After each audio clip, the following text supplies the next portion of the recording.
이것만은 피합시다 라는 제목으로 잠시 말씀 증거하겠습니다. 사실 목사님들이 설교를 매주마다 또 일주일에 몇 번씩 하시는데 제일 목사님들이 선택하기 힘든 본문 중에 하나가 이 마태복음 23장의 말씀입니다.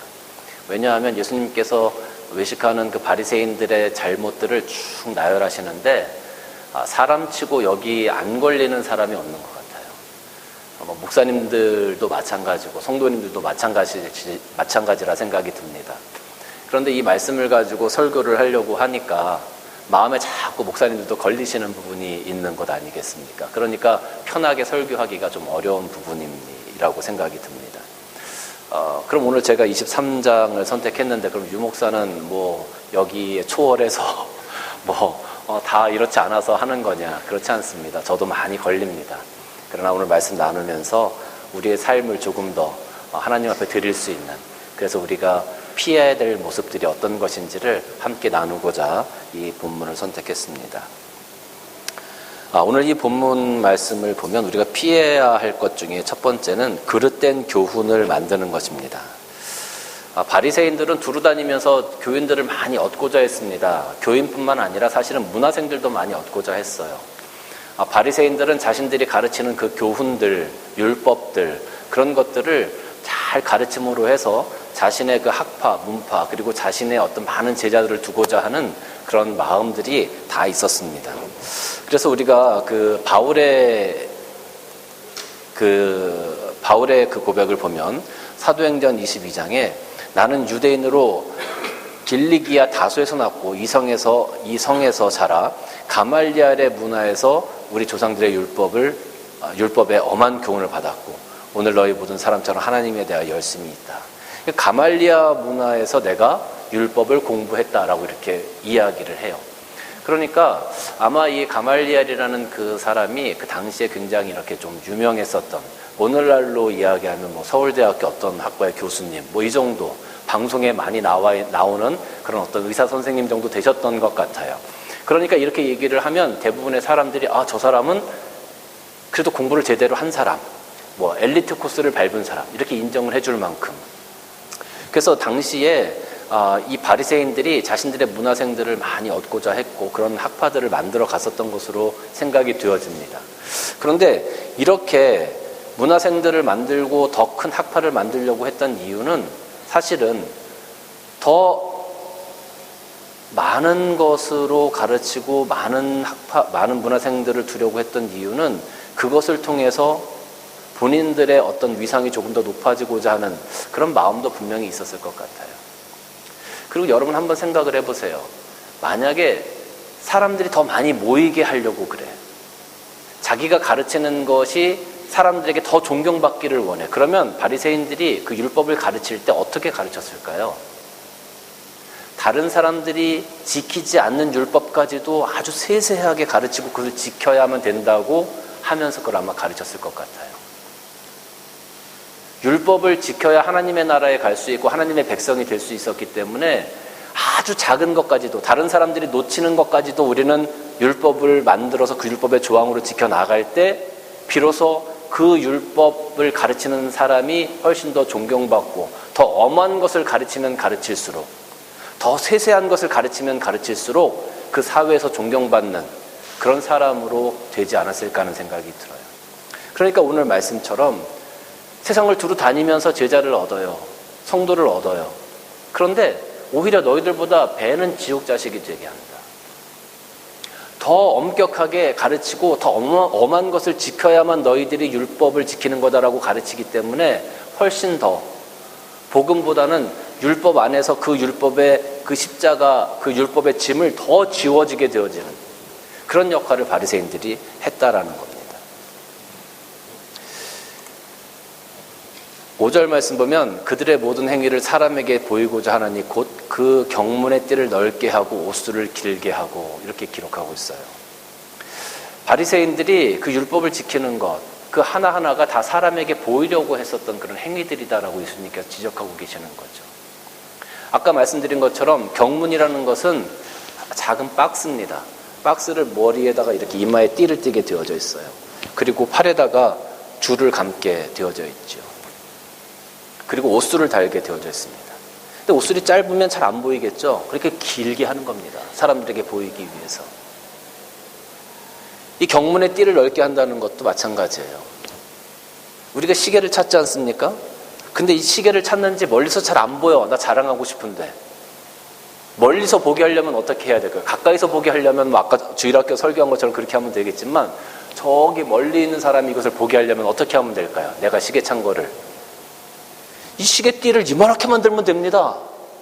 시계는 요만한데 시계띠를 한 뼘처럼 만들어가지고 한 팔에 다 두르는 거예요. 그리고 이렇게 다니면 저기서 멀리 있는 사람들도 저 사람 시계 찾구나 보는 거죠.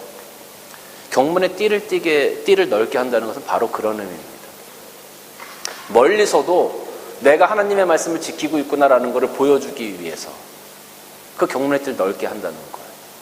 이 얼마나 우스꽝스러운 이야기입니까? 그런데 바리새인들은 그렇게 했다는 거예요. 자신들을 자랑하기 위해서. 이 경문이라는 박스 안에는 6월절에 관한 출애굽기 13장의 말씀이 적혀져 있고요. 그 다음에 신명기 6장에 관한 말씀이 적혀져 있습니다. 늘 그것을 외우고 암송하면서 내가 하나님 앞에 나아가고자 하는 그런 열심을 갖고 그런 믿음을 가지고 나아가라고 하나님께서 말씀을 잊어버리지 말라고 주신 하나의 방법이지만 그것이 자기를 자랑하는 도구가 되었다라는 거예요.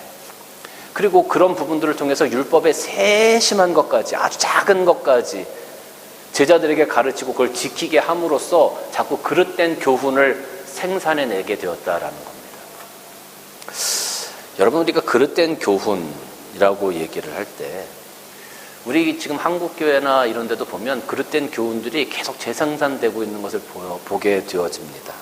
무슨 얘기인지 하면 처음에 교회의 아버지가 하는 교회를 아들이 물려받을 때 온 성도들과 나라가 들썩들썩하면서 이건 안 된다 막 그렇게 얘기를 했어요. 그리고 그것이 없어졌습니까? 처음에 큰 한 교회에서 먼저 그렇게 하더니 지금은 어떻게 되었습니까? 지금은 웬만한 교회는 다 세습을 합니다. 한국에 있는 교회를 한번 보세요. 웬만한 교회들은 이제 중형교회들까지 다 세습을 합니다. 처음에 그릇된 교훈이 하나 만들어지니까 그것이 이제는 당연히 그렇게 해도 되는 것처럼 교회 안에서 그런 잘못된 교훈들이 계속 퍼져나가는 것을 보게 되어져요. 그릇된 교훈이 하나 잘못 만들어지면 그것 때문에 많은 사람들이 길을 잃은 어린 양이 되어질 수 있다는 것을 우리는 꼭 기억해야 합니다. 우리 삶에서도 마찬가지예요. 저희가 교회에서도 목사님도 저렇게 욕심 부리는데 목사님도 저렇게 자기 거 챙기는데 내가 살아가면서 내 거 챙기는 거 내가 조금 욕심 부리는 거 뭐가 그게 큰 잘못일까? 우리 삶 가운데 그런 잘못된 교훈을 만들어내면 목사님의 삶 가운데 그런 잘못된 교훈을 만들어내면 성도들이 그걸 바라보고 엉뚱한 길로 가게 된다는 거예요. 장로님도 저렇게 사업하면서 돈 떼먹는데 내가 임금 조금 안 주는 거 몇십 불 안 주는 거 그게 그리 큰 잘못이라고. 교회 다니는 사람, 예수 믿는 사람도 저렇게 거짓말을 하는데 내가 거짓말 조금 하는 거, 저 사람이 지금까지 거짓말한 거에 비하면 내가 거짓말하는 건 너무 작은 건데 이게 그리 큰 대수라고. 여러분, 이렇게 자꾸 잘못된 교훈들이 재생산되어져요. 내가 잘못하면, 내가 잘못된 생각을 가지면, 내가 하나님 앞에서 잘못된 생각을 가지면 그것 때문에 자꾸 잘못된 교훈이 재생산되어지고 죄가 재생산되어진다라는 거예요. 그러니까 오늘날 우리가 이 땅에서 살아가는데 우리 굉장히 큰 책임감을 가지고 살아가야 되는 겁니다. 여러분 한 사람 한 사람 삶이 여러분 주변에 있는 사람들에게, 여러분 자녀들에게, 여러분 이웃들에게 얼마나 큰 영향을 끼치고 있는지 몰라요. 목사님 제가 무슨 영향력이 있습니까? 아니요. 여러분의 삶은 굉장한 영향력이 있습니다. 여러분 한 사람이 하나님 앞에서 바로 살고자 노력할 때 여러분의 삶을 통해서 많은 자들이 구원 얻게 될 것이고, 여러분들이 하나님을 등지고 양심을 속이고 믿음을 속이고 잠깐 눈 감고 세상과 친해지는 그 사이에 많은 사람들이 실족하게 될 겁니다. 여러분, 우리 삶 가운데 그릇된 교훈을 자꾸 재생산해내면 안 돼요. 나는 책 보지 않으면서 아이들에게 공부해라 자꾸 이렇게 얘기하죠. 아이들이 공부 잘 안 합니다. 아빠, 엄마가 먼저 책 보는 모습을 보여줘야 아이들이 공부를 하죠. 책 보는 습관이 들죠. 아빠가 맨날 게임하면서 애들한테 공부해라, 공부 안 합니다, 애들. 먼저 그런 교훈을 보여주지 못하면 그렇게 하지 않는다는 거죠. 한석봉의 이야기, 너무 유명한 얘기 있죠. 어머니가 아들 한석봉이를 공부하라고 절에 보냈습니다. 근데 거기서 공부하는 것이 너무 힘든 거죠. 그 어린 나이에 너무 어렵고 힘든 거죠. 그러니까 저를 도망 나왔어요. 그 어머니한테 찾아왔습니다. 엄마, 너무 힘들어요. 근데 어머니가 한석봉이를 방에 들여놓고 불을 끄고, 나는 떡을 썰 테니 너는 글을 써라 하고서 떡을 써셨잖아요. 근데 엄마가 불을 딱 켜고 보니까 엄마가 썬 떡은 아주 가지런한데 자기가 쓴 글은 삐뚤빼뚤. 그래서 그때부터 더 열심히 공부하게 되었더라. 여러분, 우리가 우리 삶 가운데 좋은 교훈을 만들어서 보여주는 것, 좋은 교훈을, 내 삶이 다른 사람들에게 좋은 교훈이 될 수 있도록 그렇게 살아가는 것이 굉장히 중요합니다. 여러분 자녀들에게, 이웃들에게, 여러분과 함께하는 동료들에게 굉장히 중요한 거예요.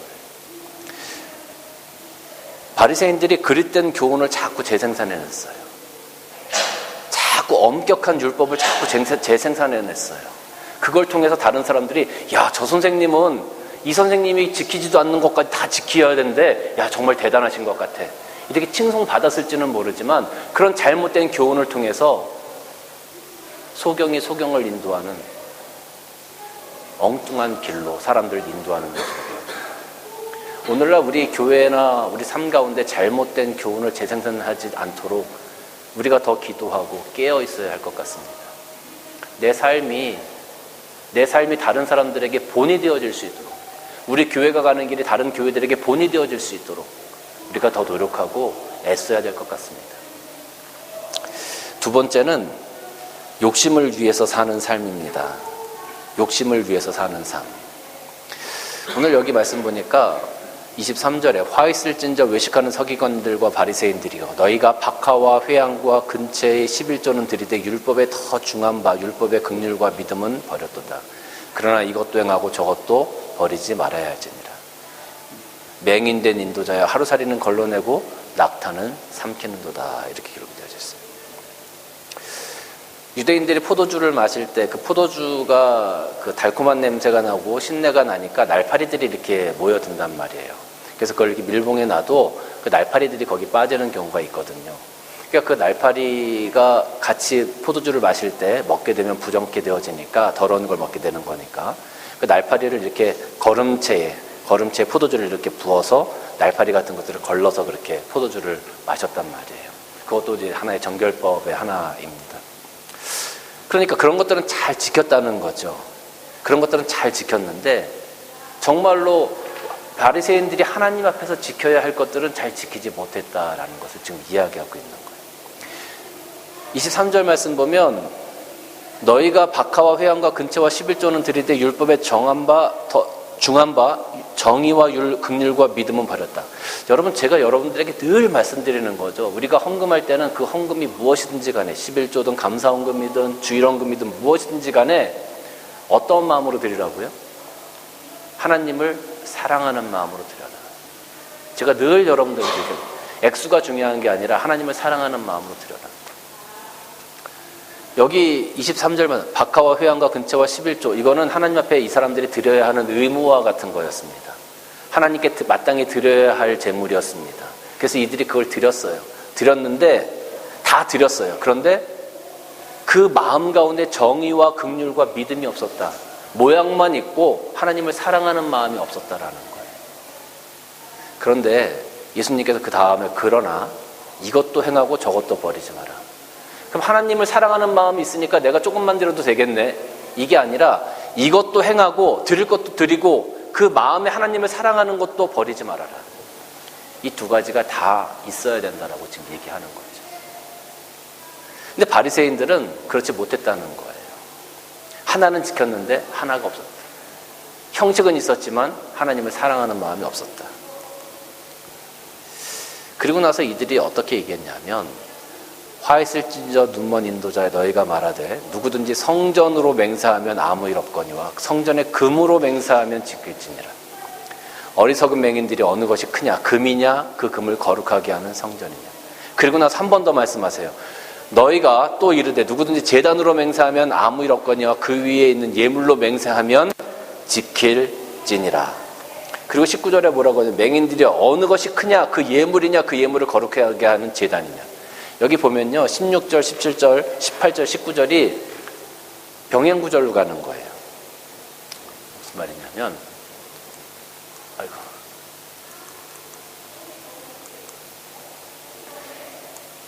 너희가 말하되 성전으로 맹세하면, 여기 제단으로 맹세하면 똑같은 말이에요. 아무 일 없거니와 아무 일 없거니와 성전의 금으로 맹세하면, 그 위에 있는 예물로 맹세하면 지킬지라. 그러니까 성전으로 맹세하면 아무 일이 없는데 성전에 있는 금으로 맹세하면 지켜라. 제단으로 맹세하면 문제가 없는데 그 위에는 예물로 맹세하면 지켜라. 이게 무슨 말이냐면 너희가 하나님한테 맹세를 해. 그러면 안 지켜도 돼. 안 지켜도 돼. 그래서 너희가 하나님께 무엇을 드리고자 맹세하면 그거 꼭 지켜야 돼. 지금 이런 말인 거예요. 그러니까 여러분, 이게 예물을 드리겠다고 그 예물을 놓고 맹세하면 지켜야 되고 하나님의 이름이나 성전을 가지고 맹세하면 지키지 않아도 돼. 왜 그럴까요? 왜 그렇게 가르쳤을까요? 이게 저는 욕심이라고 생각해요. 성전에 무엇을 드리겠다고 하나님께 맹세를 해요. 그래서 그것을 헌물을 하고 헌금을 합니다. 그러면 그것이 성전의 곳간에 들어가죠. 그 성전의 곳간에 들어간 건 누가 사용합니까? 하나님의 성전을 위해서 사용하기도 하지만 결국 레위인들이 사용하게 되는 겁니다. 서기관들이 사용하고 사두개인들이 사용하고 바리새인들이 사용하게 되는 겁니다. 조금만 더 깊게 이걸 생각을 해보면 성도들에게 헌금하라고 자꾸 얘기합니다. 그 성도들이 헌금을 하려고 해요. 그 헌금을 해요. 그 헌금하라고 하는 이유가 뭐냐 하면 목회자인 제가 좋은 차 타고 싶고, 목회자인 제가 좋은 집에 살고 싶고, 목회자인 제가 더 많은 월급 사례를 받고 싶고, 그 바리새인들이 그렇게 얘기하는 거예요. 근데 물질이 아니고 금이 아니고 그냥 하나님 앞에 당신이 이렇게 맹세해서 그거 안 지켜도 돼요. 그런 것들은 지금 이렇게 얘기하는 겁니다. 그러니까 예수님께서 말씀하시는 거예요. 성전이 크냐, 너희가 성전에 드리고자 하는 금이 크냐, 제단이 크냐, 그 제단 위에 있는 예물이 크냐.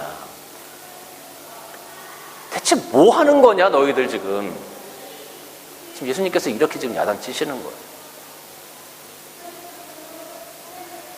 말도 안 되는 일이죠. 이런 말도 안 되는 일들이 그 당시에 벌어지고 있었다라는 거예요. 사실 성경을 보면 맹세하지 말라 이런 말이 있어요. 맹세하지 말라. 우리가 맹세를 하게 되면 어떻게 보면 우리는 멍에를 짊어지는 것과 똑같습니다. 맹세를 하면 꼭 지켜야 되잖아요. 그 지킴의 멍에를 우리가 짊어지는 것과 똑같아요. 그러니까 맹세하지 말아라. 성경 그렇게 얘기하는 거죠. 여러분, 바리새인들이 이 맹세에 관해서 가르칠 때 하나님에 대해서 정확하게 하나님에 대해서 맹세한 것, 또 사람에 대해서 맹세한 것, 이 맹세한 것은 반드시 너희가 지켜야 된다. 맹세한 것은 너희가 지키려고 노력해라라고 가르친 것이 아니에요. 물질에 대해서 맹세한 것만 지켜야 된다라고 지금 강력하게 얘기하고 있기 때문에 잘못된다는 거죠. 그런데 우리는 사람에게 맹세했든 하나님에게 맹세했든 맹세한 것 당연히 지켜야죠. 그게 신뢰고 그게 정직한 것 아니겠습니까?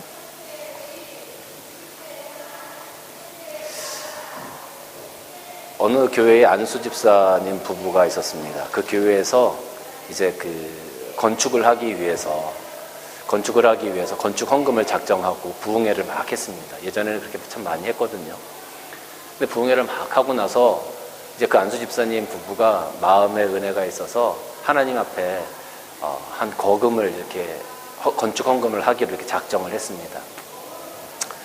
정말 그때는 기쁘게 작정을 했는데 이제 시간이 지나면서 그 건축 헌금을 하나님께 드리려고 많이 노력을 했지만 도저히 할 수 없는 금액인 거예요. 금액이 너무 크니까. 목사님을 찾아가서 상담을 했습니다. 목사님, 제 사정이 이렇게 했는데 이거 어떻게 하면 좋겠습니까? 그때 목사님께서 하나님께 약속한 거는 반드시 지켜야 합니다. 이렇게 말씀하셨어요. 전 그 목사님의 이야기가 틀렸다고 생각하진 않아요. 하나님께 약속한 거니까 반드시 지켜야 돼요. 그런데 문제는 그 액수가 그 집사님의 가정에서 감당하기 너무 큰 액수였다라는 거죠. 감당할 수 없는 액수였다라는 거죠. 과연 하나님께서 너희가 맹세를 했으니까, 그렇게 하기로 했으니까 그거를 네 삶이 망가지더라도 꼭 해야 된다라고 하는 그런 모습 과연 하나님께서 기뻐하실까? 물론 그 목사님께서 그렇게 말씀하시는 거 이해는 돼요. 왜냐하면 맹세를 해놓고 내 형편 안 좋다고 하나님께 한 거 다 파괴해버리면 다 그게 하나님 중심의 신본주의 신앙이 아니라 인본주의 신앙, 내 환경에 따라서 내가 하겠습니다라는 그런 어떤 신앙이 될 수도 있잖아요. 하지만 하나님을 향해서 하나님께 맹세한 우리 지켜야 하지만 그것 때문에 우리의 삶이 다 망가지고 파괴되어지는 것을 과연 하나님께서 기뻐하실까? 그건 아니라고 생각하는 거죠. 그래서 이 안수 집사님께서 전세금을 빼서 그 약속을 그 맹세한 하나님께 드리고자 하는 헌금 드리고 그 교회를 떠나셨어요. 신앙도 버리시고 하나님을 떠나게 되었어요. 이게 뭡니까? 하나님께서 그 건축헌금한 거 1억 받고 그 가정이 신앙을 잃어버리고 떠나버리고 신앙을 떠나서 정말로 그렇게 살아가기를 하나님께서 바라셨겠어요? 차라리 그 헌금하지 않고 오히려 더 좋은 신앙으로 세워져서 하나님 나라를 충성하는 그런 어떤 일꾼이 되어기를 하나님께서 바라시지 않을까요?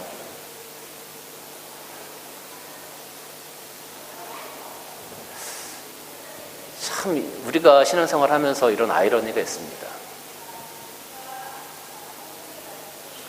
참 어려운 부분이죠. 우리가 정말 지혜롭게 그런 부분들을 좀 헤쳐나가야 될 것 같은데 참 어려운 부분인 것 같습니다. 우리가 재물에 대한 욕심을 가지고 이 땅에서 살아가려고 하면 그것 때문에 많은 사람들이 다치고 많은 사람들이 실족하게 되어지는 경우가 생겨집니다.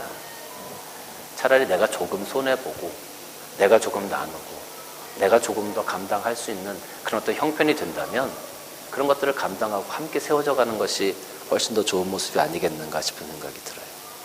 바리새인들은 그런 욕심을 위해서 달려왔던 사람들이었습니다. 물론 다 그렇진 않겠지만 예수님께서 나무라신 모습이 바로 그런 거예요. 네 마음에 있는 욕심, 네 마음에 있는 욕심, 하나님을 위한다고 하지만 결국 너를 위한 그 욕심, 그걸 하나님께서 꾸짖으신 거예요. 세 번째 우리가 피해야 할 모습은 27절 말씀을 보면 척하는 삶입니다. 척하는 삶. 화 있을 때 외식하는 서기관들과 바리새인들이여 회칠한 무덤 같으니 겉으로는 아름답게 보이나 그 안에는 죽은 사람의 뼈와 모든 더러운 것이 가득하다. 이와 같이 너희도 겉으로는 사람에게 옳게 보이되 안으로는 외식과 불법이 가득하도다. 이게 척하는 거죠. 척한다는 것은 아니지만 그런 척하는 것. 아니지만 그런 척하는 것. 이 회칠한 무덤이라는 것은 그 무덤을 잘 이렇게 꾸며놓다라는 거죠. 우리도 우리 할아버지나 이렇게 조상들의 무덤에 가면 조금 이렇게 조금 있는 집안들 같은 경우는 무덤을 아주 예쁘게 때도 입혀놓고 또 그 옆에다 이렇게 쭉 둘러서 석상도 세워놓고 얼마나 예쁘게 아름답게 꾸며놓습니까? 꼭 공원 같아요. 가서 정말 쉬고 와도 될 만큼 그런 공원 같아요. 근데 사실 그 무덤의 속은 어떻습니까? 그 무덤의 썩은 다 썩어 빠진 육신이 있을 거고 뼈가 있을 거고 냄새가 날 거고 그럴 것 아닙니까? 그러니까 우리가 외식하는 모습이 바로 그런 모습이다라고 예수님께서 지금 말씀하고 있는 거죠. 척하지 말아라. 척하는 것이 아니라 너희들의 삶이 그리스도의 향기로 담겨서 네 안에서도 그리스도의 향기가 나고 네 삶의 겉에서도 그리스도의 향기가 날 수 있도록 살아가라 라고 지금 예수님께서 그 말씀을 우리들에게 해주시고 계시는 거예요. 제가 고등학교 때 그 어떤 부흥집회에 참여했을 때가 있었어요. 그때 부흥집회 하니까 막 이렇게 찬양도 뜨겁게 하고 박수 치면서 막 기도도 하고 그 앞에서 부흥강사 목사님이 막 말씀 선포도 하고 말씀 선포하다가 또 막 열심히 박수 치면서 찬양도 하고 그랬었죠. 막 찬양을 하는데 이 부흥강사 목사님이 갑자기 찬양을 다 스톱시키는 거예요. 그러나서 앞에 이렇게 할머니 한 분이 앉아 계셨는데 그 당시만 해도 뭐 이렇게 할머니들이 얼마나 많이 배우셨겠어요. 할머니들이 많이 못 배우셨죠. 그러니까 찬송가나 글 같은 걸 잘 모르시는 분들도 계셨어요. 그러니까 어떤 분들은 찬송을 부르시잖아요. 예전에 제가 섬기던 교회도 그런 분이 계셨는데 모든 찬송가의 곡조가 똑같아. 모든 찬송가의 곡조가 똑같아. 그리고 찬송하시는데 이 찬송의 발음도 이 찬송가를 정확히 글을 잘 모르시니까 이 찬송가의 가사를 그대로 못 하시는 거예요. 그냥 이렇게 하시는 거예요, 그냥. 근데 그런 분이셨었던 것 같아요. 전 뒤에 앉아서 잘 몰랐는데 할머니 앞에 한 분 앉아 계셨는데 그 부흥강사님이 갑자기 스톱시키더니 버럭 화를 내시는 거예요. 버럭 화를. 찬송 좀 그렇게 하지 말라고. 그러니까 그 뒤에 가서 앉으라고 막 소리를 치시는 거예요. 깜짝 놀랐어요.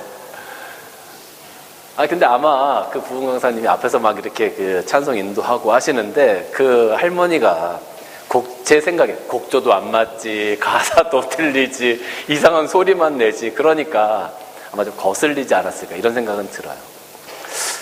그럼에도 불구하고 또 한편 제가 뒤에 앉아서 그런 생각을 했습니다. 그래도 저 할머니가 하나님 앞에 저렇게 최선을 다해서 찬양하고 나가보려고 애쓰시는데 목사님 조금만 참으시지. 조금만 참으시지.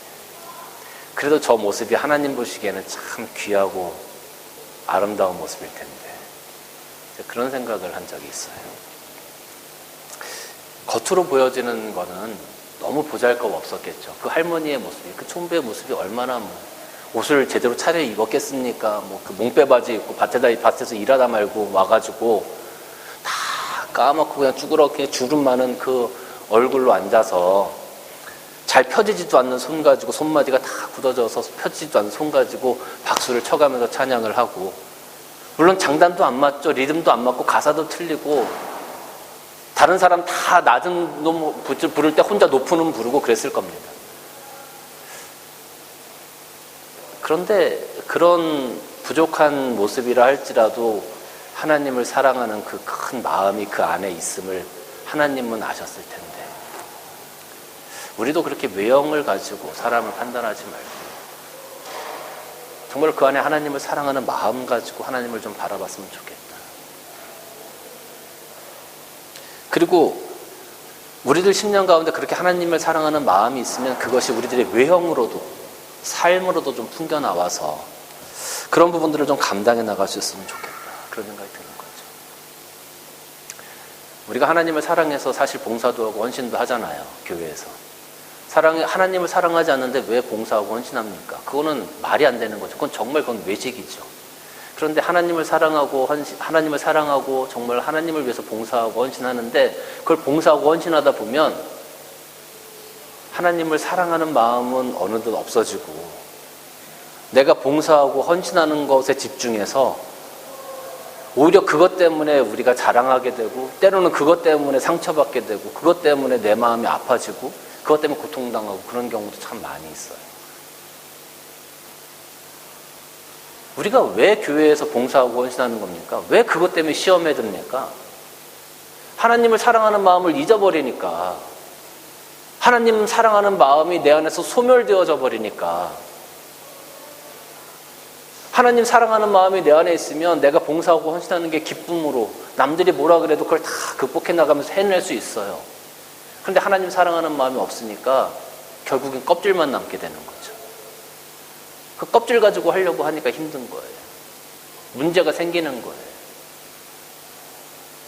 상처가 생기고 싸움이 나는 거예요. 교회에서 자꾸.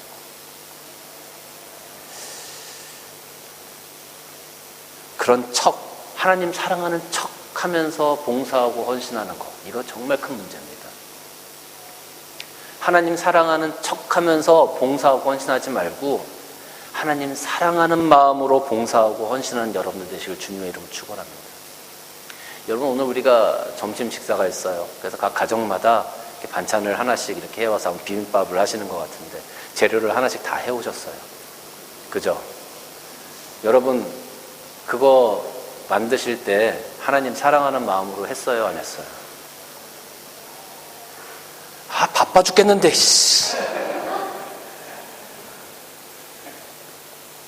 여러분, 하나님 사랑하는 마음으로 합시다.